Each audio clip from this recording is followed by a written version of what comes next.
How to remove SOS on iPhone. To get started, first of all go ahead and open up the Settings application on your phone. Once you're here, scroll down and go to Emergency SOS as shown.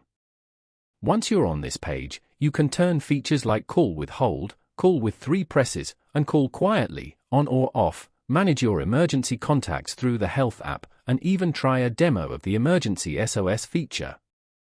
As you can see, the Call with Hold and Release feature is already turned on. Turn off this feature. After that, turn off the Call with 3 button presses feature as well.